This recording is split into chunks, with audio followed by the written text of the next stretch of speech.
El recambio generacional en el ámbito de la salud representa uno de los retos más importantes que enfrentamos en la actualidad. A medida que una generación de profesionales sanitarios experimentados se acerca a la jubilación, la necesidad de preparar a las nuevas generaciones para asumir roles de liderazgo y responsabilidad se vuelve crítica. En este desafío implica no solo la transferencia de conocimientos técnicos y clínicos, sino también la transmisión de valores fundamentales como la ética, la compasión y el compromiso con la excelencia en el cuidado del paciente. Es esencial que los profesionales más jóvenes reciban una formación integral que combine la teoría con la práctica, asegurando que estén equipados para enfrentar los complejos problemas de salud del siglo XXI. El recambio generacional también ofrece una oportunidad única para la innovación y la adopción de nuevas tecnologías en la atención sanitaria. Sobre ello, sobre todos estos temas que he dado yo algunas pinceladas, vamos a debatir con las personas que tenemos en esta tertulia enfermera que se titula Poniendo el foco en el recambio generacional. Y para ello nos acompaña Amalia García Gallardo Mosquera, supervisora de la unidad del Hospital Universitario 12 de Octubre, Marcos Hernández Pedreña, subdirector médico del Hospital General Universitario Gregorio Marañón, y Lubna Dani Ben Abdelá, coordinadora de la unidad de hospitalización a domicilio del Hospital Universitario La Paz. Bienvenidos a los tres. Muchas gracias. Muchas gracias, Mar. Gracias por venir. Pues yo creo que en un primer momento deberíamos hacer un poquito de marco, ¿no? Saber en qué contexto nos estamos moviendo. Lubna, ¿te apetece cogerme el guante? Perfecto. Venga, gracias, pues cuéntanos. Mar. Bueno, después de esta introducción en la que prácticamente ya has definido el marco en el que nos encontramos. No hacemos tertulia. No, todavía nos queda mucho que debatir, que pensar y seguramente haya puntos de vista diferentes.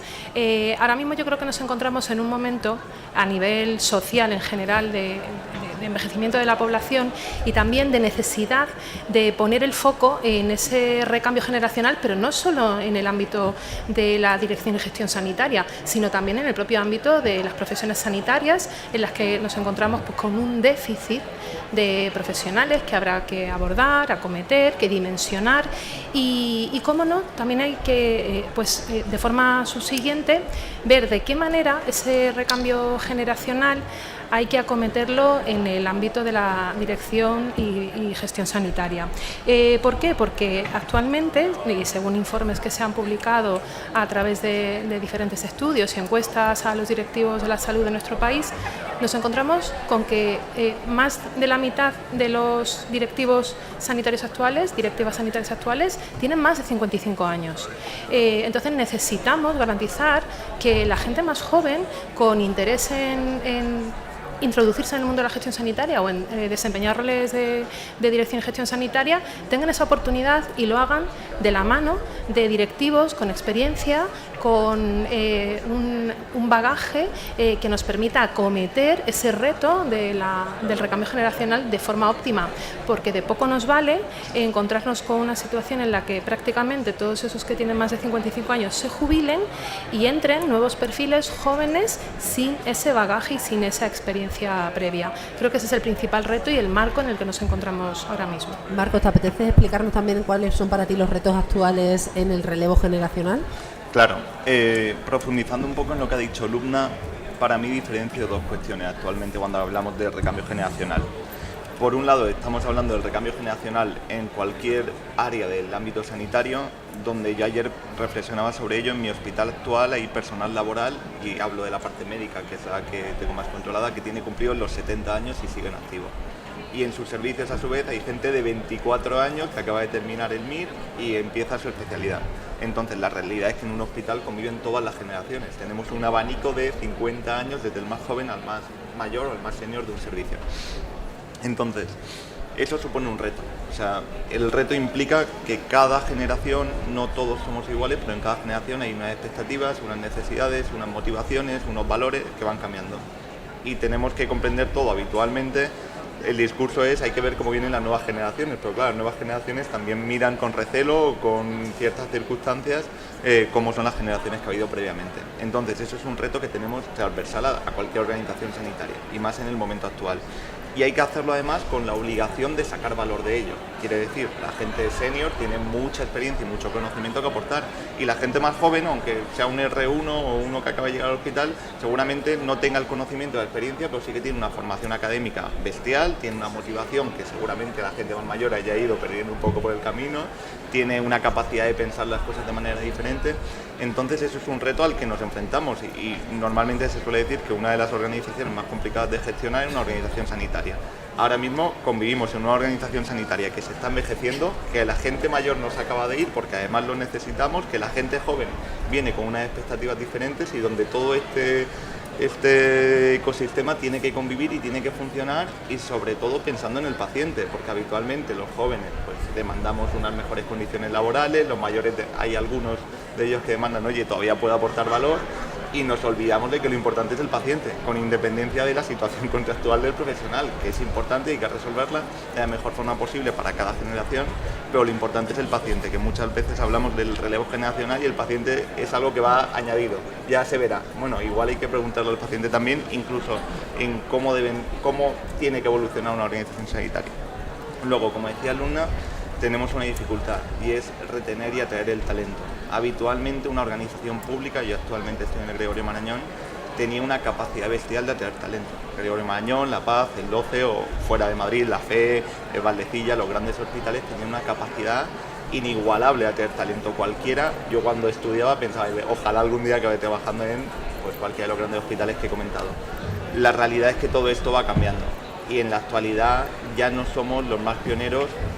Vaya por delante que los grandes hospitales suelen ser pioneros, pero la privada, por ejemplo, compite de tú a tú en cuanto a dotación, en cuanto a tecnología, en cuanto a complejidad, y los profesionales lo saben y encogen su trayectoria. De hecho, recientemente hablaba con compañeros que dicen, yo me quiero formar en robótica y para ello me voy a la privada porque tengo más posibilidad de hacer mano robótica en la privada que hacerlo en la pública.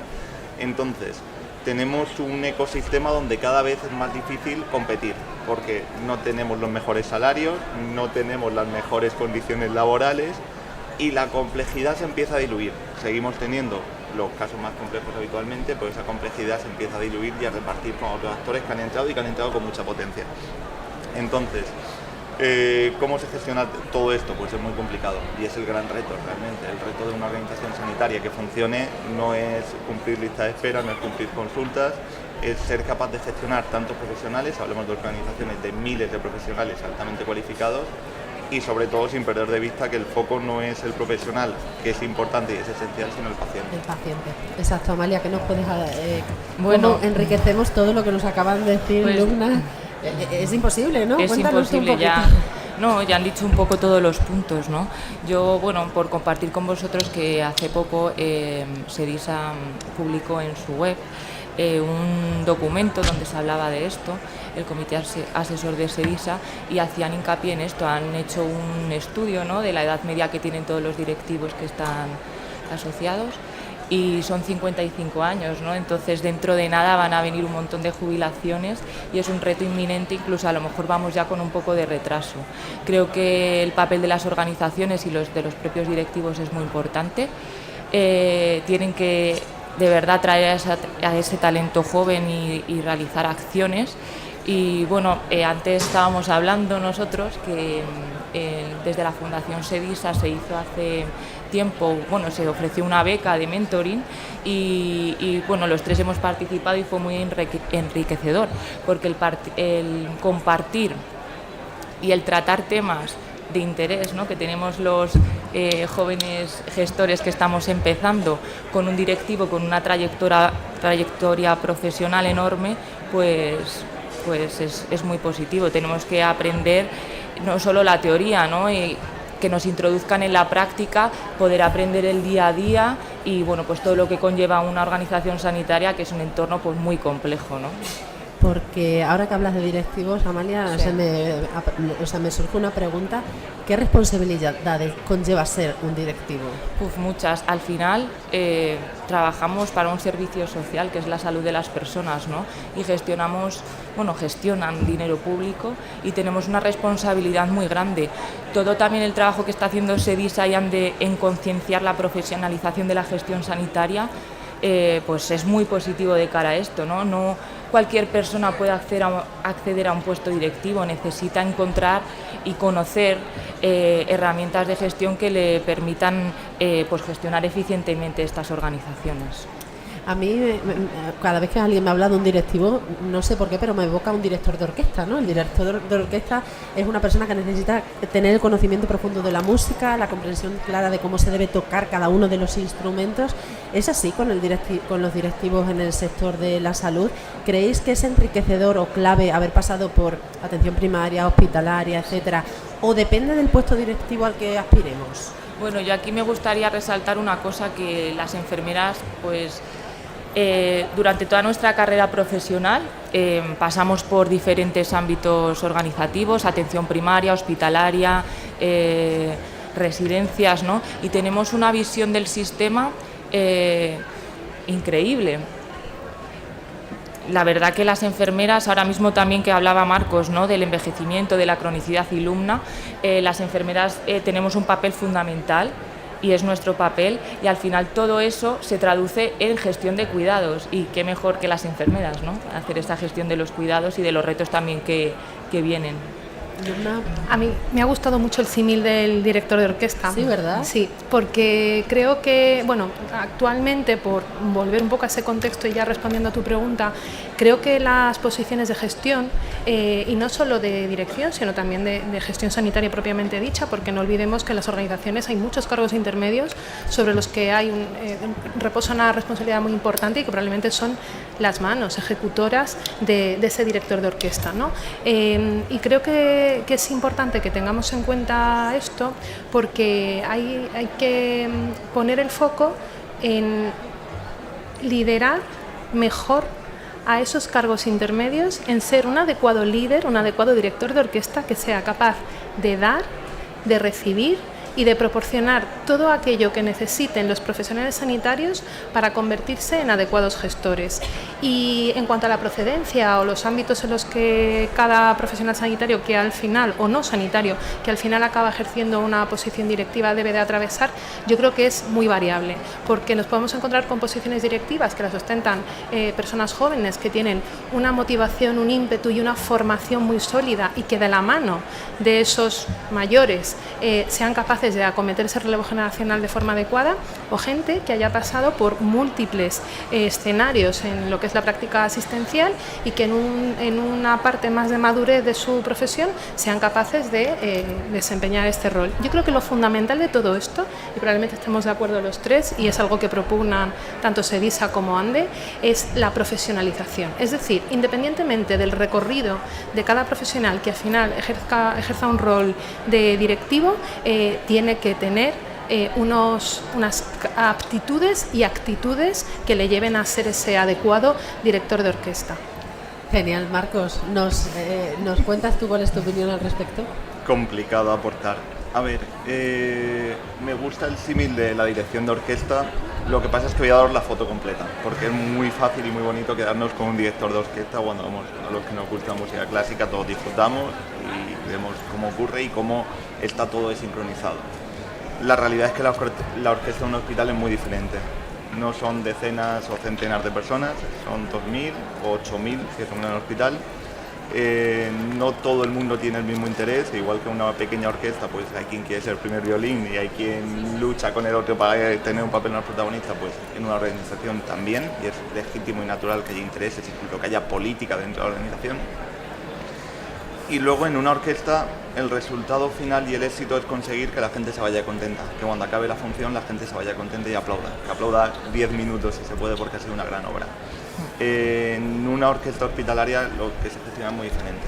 Lo que se gestiona, hay momentos en los que no puedes hacer nada más que ver cómo el paciente se va.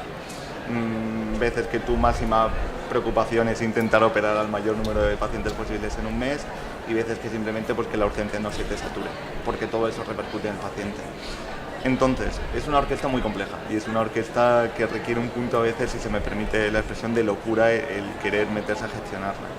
Hablabais antes del recambio generacional y un poco de la profesionalización de la función directiva. Yo creo que lo hemos comentado ya y no voy a profundizar. Lo importante no es tanto trayectoria en primaria, lógicamente tienes que entender cómo funciona el sistema sanitario, no puedes tomar una decisión sobre algo que no entiendas o que te hayas molestado en acercarte a entenderlo, Sí que es cierto que es clave una buena profesionalización, eso con los años va avanzando. Hace unos años pues se nombraba en algunas comunidades especialmente directivo al amigo de o al primero que pasaba. La realidad, y yo lo remarco mucho, eso ha cambiado. Hablamos mucho de politización de la función directiva. Yo en todos los puestos a los que he postulado en los últimos años, nunca nadie me ha preguntado a qué partido votas. Entonces yo creo que hay que romper una lanza a favor de que poco a poco, aunque sea despacio, las cosas van cambiando. Es cierto que nos queda un segundo reto, que es el recambio generacional. Antes lo comentaban brevemente, actualmente en la Comunidad de Madrid, que seguramente sea de las que más directivos tenga por ser la que más hospitales públicos tiene, hay aproximadamente 270 directivos, un poquito menos. Por debajo hay 40, hay un 2%. Por encima de 65 años, es decir, en situación legal de jubilación, un 10%. Hace una semana estaba reunido con gente de una gran tecnológica y claro, tú te relacionabas con los jefes nacionales de producto y demás y eran gente más joven que yo. Te decían, pero ¿cómo podéis gestionar algo tan complejo como un hospital sin, ya no con gente mayor, sino sin que la gente joven que tiene ideas disruptivas, que tiene la capacidad de pensar fuera de la caja, que pueda aportar innovación, no esté siquiera o no se le escuche? Entonces yo creo que eso sí que es un reto, ver cómo se ejecuta ese recambio generacional, que no es para nada sencillo. Sí, yo estoy totalmente de acuerdo, pero además añadiría una cosa, y es que al final gestionamos o se gestionan organizaciones sanitarias complejas en las que el ciudadano, no solo el paciente que pasa por ellas, tiene mucho que decir y que opinar. Y creo que el directivo actualmente tiene una imagen reputacional muy en entredicho y tiene mucho que ver con esos puestos a dedo muy politizados, con esa falta de estabilidad en las posiciones directivas que hacen que los proyectos a corto, medio y largo plazo sean muy difíciles de acometer. Y yo no discrepo contigo, Marcos, y sí que creo que todavía sigue estando muy politizado, sigue estando muy a merced de los vaivenes y los intereses, no tanto de las organizaciones sanitarias, sino de los políticos, y creo que eso sí que tenemos que entre todos luchar por romperlo y por cambiar esa imagen reputacional del directivo, porque no olvidemos que en la pandemia, hace muy poquito, los aplausos fueron donde tenían que ir, que eran los profesionales sanitarios, pero había gente que se dedicaba a intentar organizar todo esto, desde cargos intermedios a directivos, y no recuerdo que la sociedad haya tenido una mención especial para con ellos, y creo que es de justicia empezar a intentar trabajar en ese cambio en la imagen y en la reputación y en la marca personal de ser directivo sanitario. Amalia, bueno, me encanta ir a mis compañeros, la verdad que comparto todo esto con ellos, y es verdad que bueno, yo desde fuera, ¿no?, me fijo y el trabajo del directivo es un trabajo pues muy sacrificado, muy comprometido, que muchas veces tiene muy poco reconocimiento. Y que también eso tenemos que luchar también los jóvenes ahora por ir cambiándolo, ¿no? y visibilizar también la figura del directivo. Es lo que decíamos antes, faltan enfermeras, faltan médicos, pero es que también van a faltar directivos y las organizaciones necesitan directivos. Marcos, en este recambio generacional imagino que es esencial, ¿no?, que los profesionales más jóvenes reciban una formación integral que combine la teoría con la práctica, que permita profesionalizar la gestión. ¿Cómo se puede conseguir esta profesionalización de la gestión? Es complicado y es un reto. Antes se ha comentado, tanto SEDISA como ANDE llevan muchos años trabajando y siendo un poco la piedra angular sobre la que gira el proyecto de tanto pues eso, SEDISA, ANDE y Fundación, que es profesionalizar y formar en gestión sanitaria, donde hasta hace unos pocos años no había prácticamente ninguna formación académica reglada. La formación académica es importante.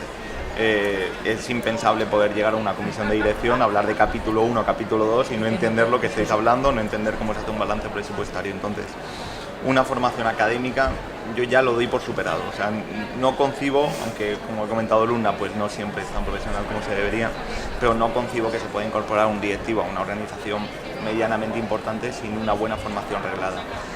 Y luego lo que es más complicado no es tanto el formarse, que yo creo que todo el mundo lo tiene claro, sino el cómo hacemos una carrera directiva. Antes Amalia apuntaba el proyecto de mentoring, que es una buena idea, que es intentar trasladar ese conocimiento informal, porque hay cosas que no están en un temario ni puedes dejar por escrito, que son más pues experiencias, pues cómo yo he gestionado esto, cómo solventar problemas. Y luego yo creo que aquí generalmente los servicios públicos vamos un paso por detrás de lo que están haciendo algunas empresas privadas, que no quiere decir que todas las hagan bien. Pero lo que está haciendo determinados grupos privados es hacer una carrera directiva. Fichan perfiles junior para posiciones a priori fáciles, que se entienda lo de fáciles, hospitales pequeños, sin demasiados problemas y relativamente sencillos de gestionar. y los validan de algún modo. Te damos este hospital, estás ahí X meses o un año y medio, vemos si cumples objetivos, si no cumples objetivos, si cumples objetivos te vamos promocionando dentro de nuestro grupo a una posición cada vez más compleja. En la pública no siempre ocurre, es cierto que ocurre y casi todos los hospitales, si pensamos, pues tenemos gente que empezó en una posición y acabó ascendiendo. Pero digamos que no está tan marcado ese recorrido directivo, por decirlo de alguna forma. Es un poco más azaroso, depende de la suerte de estar en el sitio y en el momento adecuado. Entonces yo creo que las claves para avanzar en profesionalización, formación académica, que lo hemos reseñado todos, y lo ideal sería pues buscar esas vías de habilitar carreras profesionales, pero es complicado, porque cada comunidad es un mundo, cada una tiene su propia normativa para el nombramiento de directivos, no hay un marco teórico común aplicable a todo, que es hacia donde hay que avanzar y pues como decíamos antes, tanto SEDISA y ANDES intentan trabajar con ello, incluso se está trabajando con el Ministerio de Sanidad en intentar tener como un recorrido donde se haga una especie de aval de los méritos previos y que te capacite para gestionar determinado hospital y tal. Hay muchos proyectos, pero la realidad es que es complejo ponerlo en marcha. Lubna, ¿quieres aportar algo? Con este sonido de gaita de fondo es una maravilla. Maravilloso, la antesala del próximo congreso. Yo creo que hay que insistir en la profesionalización, insistir, porque eso va a revertir, volviendo un poco a la imagen y a la reputación, en mejorar la reputación y en captar talento también, porque al final, si somos capaces de hacer cantera, ¿no?, de nuestras organizaciones, detectar a aquellos perfiles que realmente pueden ostentar un rol de responsabilidad, ir haciendo ese crecimiento y ese desarrollo profesional competencial y validándolo de forma interna. Yo creo que es un modelo que tendríamos que intentar reproducir para no perder talento. ¿Por qué no somos capaces de detectar esos perfiles? Porque creo que el día a día nos engulle. Efectivamente. Porque la presión en las organizaciones sanitarias hace que, además de ser director de orquesta, y esto corrígeme Marcos porque tú tienes experiencia, eres un poco apagafuegos, ¿no? Y entonces al final, aunque tengas un plan estratégico, un diseño de un cronograma que acometer, al final surgen cosas en el día a día y cosas que son urgentes de solucionar, listas de espera, presiones asistenciales en urgencias o en atención primaria. No olvidemos que también las organizaciones sanitarias del ámbito de la primaria tienen sus perfiles directivos. Entonces todo esto hace que al final sea complicado que internamente definamos un plan de desarrollo competencial. Es verdad que yo soy médico, pero a este respecto creo que las enfermeras lo tienen mucho mejor resuelto que en el ámbito médico y seguramente Amalia nos lo pueda comentar. ¿Cómo lo hacéis, Amalia? Bueno, yo creo que las enfermeras somos un colectivo que estamos muy unidas, que tenemos mucho contacto entre nosotras y yo puedo hablar desde mi perspectiva. En mi organización intentamos mantenernos activas, tenemos buenos líderes y sí que pienso que trabajan mucho o que intentan trabajar, ¿no?, en este tema. Creo que también las direcciones y las organizaciones, incluso a nivel ya más alto, tienen que implantar estrategias para poder pues resolver este problema que se nos viene encima. Y bueno, un poco eso. Genial, Amalia, ya que estamos aquí contigo, te voy a trasladar la siguiente pregunta. ¿Qué es SEDISA? Porque lo habéis mencionado antes. ¿Qué es y cómo contribuye a dar soluciones para enfrentar este problema? Bueno, SEDISA es un comité de antiguos alumnos de todos los alumnos que han realizado el máster de gestión y planificación sanitaria para directivos de la salud de la Universidad Europea, que está promovido por la Fundación SEDISA y que tiene el objetivo, ¿no?, de impulsar esa profesionalización sanitaria.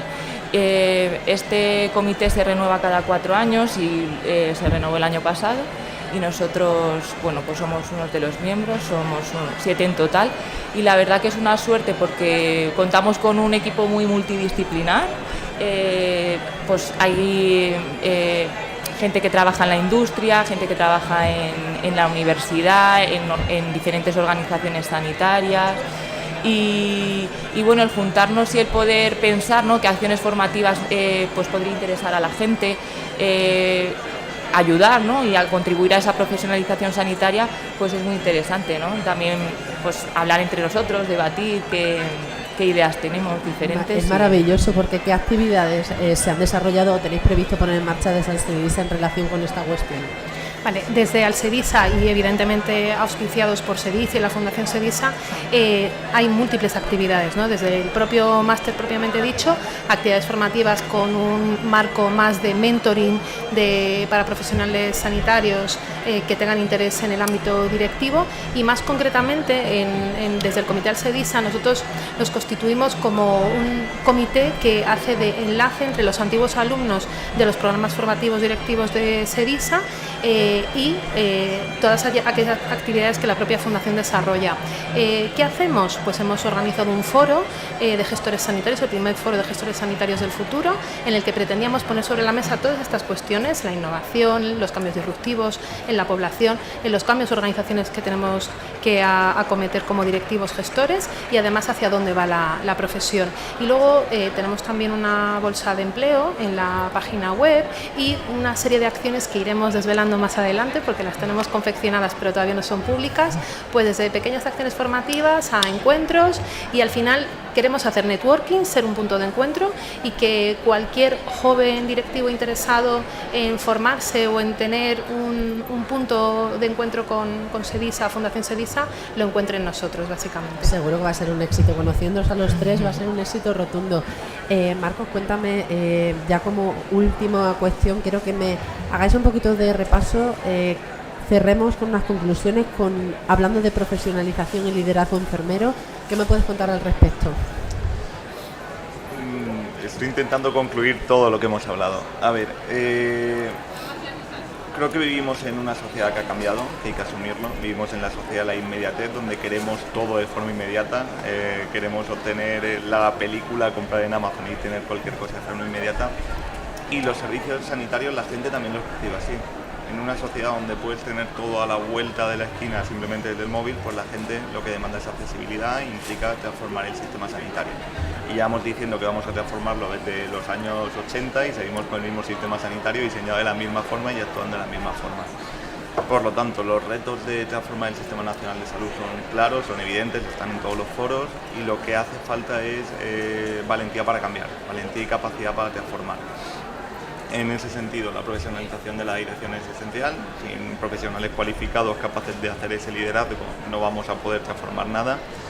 Y aplicando a la parte enfermera que tú comentabas, pues es que son la parte esencial de un hospital, en el sentido de que ya no solo por volumen, que son el estamento más mayoritario del hospital. Cuando hablamos de un hospital, la mayoría de la gente es enfermera o auxiliar de enfermería, son muchas más que la parte médica, pero también son la parte que está aplicando, como decía María, el cuidado, los que tienen un trato más cercano con el paciente y los que están al día a día al lado. Entonces yo creo que para mí directamente es que han muerto el estamento o la separación y los hilos de dirección médica y dirección de enfermería. Últimamente participo en varios debates y me decían: ¿y cómo te llevas con la dirección de enfermería? Y es como que cómo me llevo. Son compañeros y trabajamos codo con codo. Ellos no me preguntan si yo soy médico y yo les pregunto si son enfermeras. De hecho tienen una capacidad de entender los problemas distinta a la mía, que se complementa, y eso es lo que hay que buscar y olvidarnos un poco de silos. Seguimos trabajando en un sistema sanitario de 1900. Hay que empezar a entender que el paciente no es un paciente con insuficiencia cardíaca, que es un paciente que tiene una serie de dolencias y entre ellas una insuficiencia cardíaca. Y que Amalia, cuando yo hablo con ella, no es enfermera y yo soy médico, somos dos compañeros y tenemos que resolver un problema para darle valor al paciente. Entonces, la enfermería es esencial. Yo soy de formación preventivista, yo no sabía trabajar en preventiva sin la enfermera. No sabía, ni la enfermera sin mí, éramos un partner indivisible, y ahora igual. En todas las direcciones de enfermería he encontrado compañeros con los que trabajar. Hay que eliminar el silo, y yo sé que estamos en ANDE, pero para mí lo importante es entender que trabajamos juntos, que para mí, y eso creo que es parte del recambio generacional, los silos tienen que desaparecer. Si de verdad decimos que tiene que haber modelos más transversales de formas de trabajar, hay que ir a esos modelos y dejar de pensar en si esto es del médico, esto es de la enfermera, y pensar en el proceso asistencial, que es lo que quiere el paciente. Al paciente le da igual lo que le diga el médico, le da igual lo que le diga la enfermera. Quiere que le resolvamos su proceso de salud, quiere tener muy clara la información y quiere que le tratemos bien.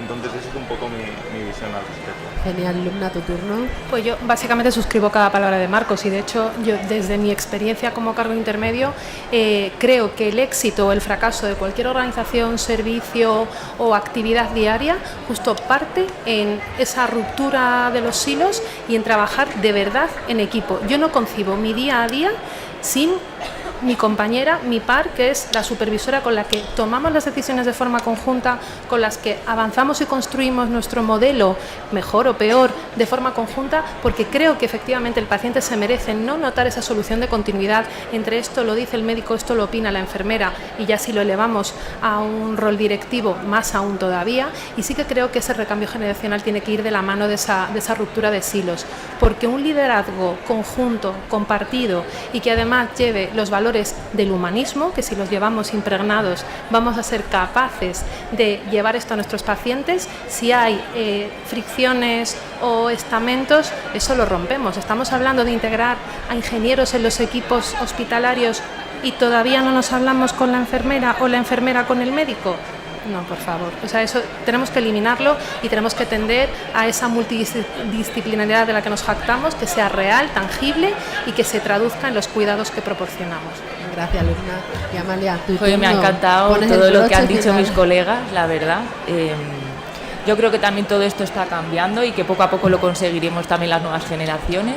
Y bueno, yo simplemente, pues, ¿qué voy a decir de mi profesión? Qué orgullo, ¿no? A mí estoy muy orgullosa de ser enfermera. Lo he dicho antes y se dice en muchos foros, ¿no?